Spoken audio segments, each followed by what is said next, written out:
குரு அவரே எங்கள் குரு அவரே, குறை தீர்க்கும் அவர் திருவருளே. குரு அவரே எங்கள் குரு அவரே, குறை தீர்க்கும் அவர் திருவருளே. அனைவருக்கும் மனமகிழ்வான வணக்கம். நம் இணையதள பக்த கோடிகளுக்கெல்லாம் இது நான் பேசப்போகிற, நான் சொல்லப்போகின்ற இந்த நிகழ்ச்சி, இந்த பதிவினுடைய விஷயங்களை தெரிந்து கொண்டு இருப்பவர்களெல்லாம் பயனடைங்க, இல்லாதவர்கள் இருப்பவர்களுக்கு கொடுக்கணும்னு நான் தாழ்மையோடு உங்ககிட்ட கேட்டுக்கிறேன். நம்மளுடைய இணையதள பக்தர்கள் எல்லாம் இந்த பகுதியெல்லாம் அமைச்சு வச்சா ரொம்ப பெரிய நல்லதுகள் நடக்கும். எத்தனையோ ஒரு நல்ல விஷயங்களில் இதுவும் ஒரு விஷயம். என்னென்னா, இன்றைக்கி உடல் பருமன், குண்டாக இருக்கிறதுன்னு ஒரு பெரிய பிரச்சனைங்க. இந்த அதுலேயும் பார்த்திங்கன்னா ஆண்களுக்கு அவ்வளோவா தெரியறதில்ல. பெண் பிள்ளைகள் குண்டாக இருந்துருச்சுன்னா திருமணத்தில் தடையாயிடுது. ஏன்னா பொண்ணு குண்டாக இருக்கா எப்படி கட்டுறது அப்படின்னு. அதே நேரத்தில் அந்த பெண்ணுக்கு தேவையில்லாத நோய்கள், மலட்டுத்தன்மைகள் உருவாகிறது. ஏன்னா ஒபிசிட்டினா அது ஒரு பக்கம் வந்துடும். சரிங்க, இந்த ஊழசதை, நீர் சதை, தேவையில்லாத பருமன், இது ஏன் வருது ஃபஸ்ட்டு தெரிஞ்சுக்கணும். நோய் ரீதியாக பரம்பரையாக குண்டாகவே இருக்கிறாங்கன்னா அந்த பரம்பரையில் பிள்ளைங்க குண்டாக தான் இருக்கும். ஆனால் அந்த குண்டாகிறத குறைக்கிறதுக்குன்னு நிறைய வழி இருக்குது. நம்ம போவோம், உடற்பயிற்சி செய்வோம், என்னென்ன தெரிஞ்சதோ அதெல்லாம் செய்வோம், சாப்பிடுவோம், அப்போவும் இந்த உடம்பு குறையலை அப்படின்னு சொல்லுவாங்க. இப்போது நல்லா புரிஞ்சுக்கோங்க, இப்படி பரம்பரையாக இல்லாமல் வர்றது இடையில் நோய், தைராய்டு நோய் இருந்துச்சுன்னா குண்டாயிடுவாங்க. சில பேர் ரொம்ப ஒல்லியாக போயிடுவாங்க, குண்டாக இருக்கிறாங்க, அதுவும் தைராய்டு நோய் தான். அது வேறு விஷயம்.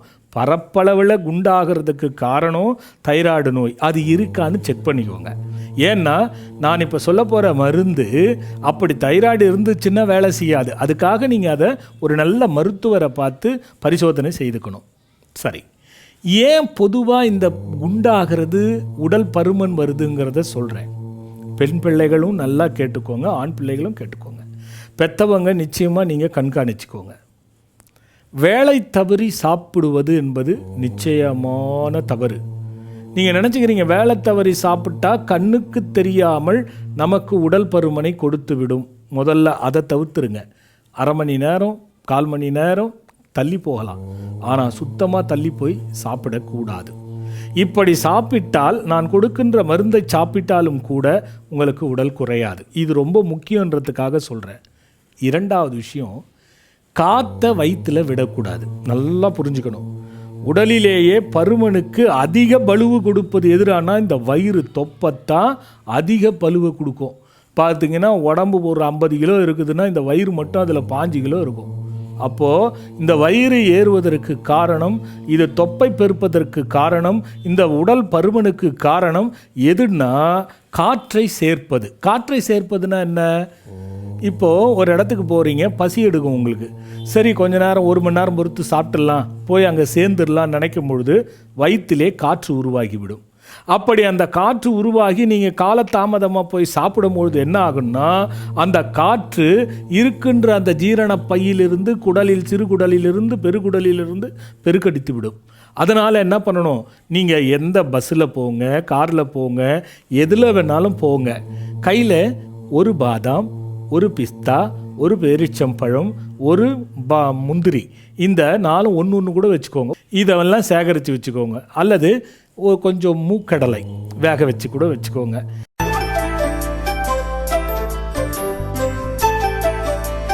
பசு பல விதமான பயனை தரக்கூடிய ஒரு விஷயம் உள்ளது. அதில் நல்ல தெய்வீக சக்திகள் கொண்டு நம்மளுடைய பிரச்சனைகளையும் கர்மாக்களையும் தீர்க்கின்ற அளவுக்கு இருக்கிறது. ஒரு ஜீவன்களுக்கு நாம் செய்கின்ற அந்த ஆகாரம் புண்ணியங்களை கொடுத்து நல்ல உள்ளங்கள். பசுவிற்கு பராமரிப்பதற்காகவும் அதற்கு ஆகாரத்திற்காகவும் பங்கு கொண்டால் பலன் நல்கட்டும்.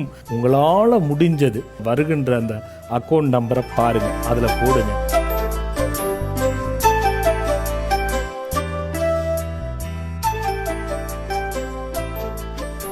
இதை உங்களுக்கு எப்படி பிடிக்குமோ அப்படி ஒரு டப்பாவில் போட்டு வச்சுக்கோங்க. ஒன்று தான். நீங்கள் அந்த வேலை தவறும் போது அதை மென்று சாப்பிட்ருங்க. பொதுவாக காற்றை வயிற்றில் விடாதீங்க. காற்றை விடும் பொழுது எண்ணெய் பண்டங்களை சாப்பிட்டு அதை அடைக்காதீங்க. இது ரொம்ப முக்கியம். அப்படி அடைச்சிங்கன்னா உங்களுக்கு உடல் பருமன் வந்துடும். அடுத்தபடியாக ஒன்று, இப்போ காற்றை விடக்கூடாது, வேலை தவறி சாப்பிடக்கூடாது. இது ரெண்டும் கருத்தில் வச்சுக்கிட்டீங்க. நிச்சயமாக பார்த்திங்கன்னா சில உணவுகள் தன்னையும் அறியாமல் ஒபிசிட்டி கொடுத்துரும். இந்த உணவுகள் எது எது இன்றைக்கி இணையதளத்தில் குண்டாகிறதுக்கு என்ன காரணம்னு போட்டிங்கன்னா எல்லாமே வந்துடும். அதில் பாருங்கள், உங்களுக்கு தெரியும் எது எது சாப்பிட்டா உடம்பு எளிதில் உடல் பருமன் வந்து விடணும். போட்டு பாருங்கள். எத்தனையோ விஷயங்களை பார்க்குறீங்க, இதையும் தெரிஞ்சுக்கோங்க. அதில் என்னென்ன ஆகாரத்தை தவிர்க்க வேண்டும் என்று சொல்லப்பட்டிருக்கிறதோ அந்த ஆகாரத்தை தவிர்த்துருங்க. இப்படி தவிர்த்துட்டிங்கன்னா இந்த குண்டு, அது இப்போ கல்யாணத்துக்காக மட்டும் இல்லை, எத்தனையோ பிரச்சனைகளை பெண்கள் அனுபவிக்கிறாங்க. முட்டி வலி, கால் வலி, இடுப்பு வலி, கருப்பை கோளாறு, கண்மந்தம், இளநரை, இப்படின்னு பல பிரச்சனைகளுக்கு காரணம் இது. அப்போது இது ரெண்டாவதாக காற்று விடாமல் பார்த்துக்கிறது. மூணாவது ஒரு விஷயம், ரொம்ப முக்கியமாக தெரிஞ்சக்கூடிய விஷயம், இந்த குண்டான பிள்ளைகள் எல்லாமே அதிக நேரம் பகலில் தூங்குவதோ பகலில் தூங்குகின்ற பழக்கத்தையோ நிச்சயமாக விட்டுடணும். அப்படி அந்த பழக்கம் இருந்ததுன்னு சொன்னால் உங்களுடைய உடல் பருமன் குறைவதற்கு வாய்ப்பில்லாமல் நீர் பெருகி போகும். இது பார்த்துக்கோங்க. சில பேருக்கு இந்த உடல் பருமன் ஏன் வந்தது, ஏன் இருக்கிறது என்பதை நிச்சயமாக நீங்கள் ஒரு மருத்துவ பரிசோதனை செய்துக்கணும். அப்போ அதில் கண்டுபிடிப்பாங்க இதனால தான் இந்த உடம்பு இருக்குன்னு. அதுக்கான ஒரு நல்ல ஆலோசனையை நல்ல மருத்துவர்கிட்ட கேட்டுக்கணும். இதெல்லாம் நல்லா புரிஞ்சுக்கோங்க. இதெல்லாம் நீங்கள் பண்ண பிறகு, இப்போது ஒரு முறை எண்ணெய் இருக்குது பாருங்கள், இந்த எண்ணெயை உபயோகப்படுத்தும் பொழுது மீண்டும் மீண்டும் பொரிக்கப்பட்ட ஒரு பண்டத்தை சாப்பிடாதீங்க. முதல் எண்ணெயில் போட்டு உங்களுக்கு பொரித்து கொடுத்துட்டாங்கன்னா அதை மட்டும் சாப்பிடணும். அடுத்தும் அதே எண்ணெயில் தான் போடுவாங்க. அந்த மாதிரி போடும்போது சாப்பிடக்கூடாது. பெருமளவில் ஹோட்டலில் சாப்பிட்றத பருமன் உள்ளவங்க தவிர்த்துக்கங்க. காலச்சூழ்நிலை, அதை சூழ்நிலையை கருதி அப்போது எடுத்துக்கலாமே தவிர அது தொடர்ந்து சாப்பிடக்கூடிய பழக்கம் இருக்கக்கூடாது. நிச்சயமாக இரவு நேரத்தில் அதிகமாக கண்விழிக்கிறத நீங்கள் விட்டுறணும். இந்த இரவு நேரத்தில் கண்விழிக்கிறது இருந்தால் தன்னையும் அறியாமல் எல்லாம் நிறைய பெண் பிள்ளைக்கு பாருங்கள் ஒரு கருவளையம் இருக்கும், கருவளையம் கீழே இருக்கும். அதே மாதிரி பார்த்திங்கன்னா இந்த உதட்டுக்கு பக்கத்தில் 2 பக்கமும் வெண்மையாக ஒரு வட்டம் மாதிரி இருக்கும். இதுக்கெல்லாம் கண்ணு முழிக்கிறதும் சரியான ஆகாரம் இல்லாமல் வயிற்றில் ஒரு விதமான பூச்சி உருவாகி இந்த தொப்பையை, உடல் பருமனை உருவாக்குறதுக்கு காரணமாயிடுது. புரியுதுங்களா? இத்தனை விஷயத்தையும் தெரிந்து கடைபிடிச்சுக்கணும். அப்போது எவ்வளோலாம் இருக்குது பாருங்கள். இதெல்லாம் தெரிஞ்சுக்கிட்டு பாருங்கள், நிலாவரை சூரணம், தேன், நல்ல தேன் இருக்கணுங்க. இந்த நல்ல தேனில் ஒரு மீடியமான ஸ்பூன் நிலாவரை சூரணம் எடுத்து இந்த தேனில் குழச்சி, வாழை இலை ஒரு துண்டு எடுத்து அதில் அந்த பொடியை போட்டு ஒரு தேன் ஒரு மூடி ஒரு ஸ்பூன் எடுத்து ஊற்றி அதை நல்லா குழச்சி சாப்பிட்டுக்கிட்டு வரணும். ஒரு நாளைக்கு 2 வேளை, காலை மாலை 2 வேளை சாப்பிட்டுட்டு வாங்க. நீங்கள் எடை போட்டுக்கோங்க. நான் சொன்ன மாதிரி நீங்கள் கடைபிடித்துட்டு சாப்பிட்றவங்களுக்கு மிகப்பெரிய பலனை கொடுக்கும். நிச்சயமாக உடலில் தேவையற்ற சதைகளை அகற்றிவிடும். நமக்கு உடல் பருமன் குறைந்துவிடும். இதை நீங்கள் கருத்தில் வச்சுக்கோங்க. அதே மாதிரி இதை நான் சொல்வதை கடைபிடிச்சுக்கோங்க. காலை நீங்கள் சாப்பிட்றீங்க, அந்த காலையில் நீங்கள் டிஃபன் சாப்பிடும் பொழுது 20 நிமிடம் சாப்பிட வேண்டும். மதியம் சாப்பாடு சாப்பிடும் பொழுது அரை மணி நேரம், கண்டிப்பாக 30 நிமிடம் சாப்பிட வேண்டும். இரவு அதுபோல் சாப்பிடும் பொழுது 20 நிமிடம் சாப்பிட வேண்டும். நான் சொன்னது போல் அரை மணி நேரம் முன்பு பின்பு இருக்கலாம், அதற்கு மேல் போகக்கூடாது. எங்கே நேரம் இருக்குது, வேலை இருக்குதுன்னா உடனே போகணும்னு நினச்சிக்கிட்டேன்னா உங்களால் கட்டுக்குள்ளே கொண்டு வரவே முடியாது.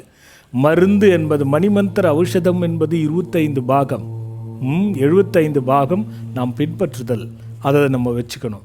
அப்போது நான் சொன்னதெல்லாம் கடைப்பிடிச்சு இந்த நிலாவரை சூரணத்தை தேனில் வாழை இலையில் குழைத்து சாப்பிட்டு வந்தால் 2 வேளை உங்களுக்கு அந்த தேவையற்ற பருமன் குறைந்து போகும். ஏதாவது ஒரு உடற்பயிற்சி காலையிலையோ மாலையிலையோ கண்டிப்பாக வச்சுக்கோங்க. பாருங்கள் எவ்வளோ சீக்கிரம் உங்களுக்கு தேவையில்லாத பருமன்கள் அகன்று போய் பதிவில் வைத்துக்கொண்டு இதை செய்யுங்க, பலனடைங்க, நல்லா இருங்க, நல்ல திருமணம் நடக்கட்டும். எத்தனை பேர் கடைபிடிச்சு பயனடைவாங்கன்னு எனக்கு தெரியாது. நான் கொடுக்கின்ற ஒவ்வொன்றும் அனுபவ ரீதியாக கொடுக்கப்பட்டு, இப்போ 100 பேருக்கு கொடுக்குறேன்னா அதை சரியாக பயன்படுத்துறதுல 70 பேருக்கு நடக்கும் பொழுது அதை தான் நான் உங்களுக்கு கொடுக்கின்றேன் என்பதை பதிய வச்சு இதை செய்யுங்க, பயனடைங்க, பலனடைங்க, நல்லா இருங்க. வணக்கம்.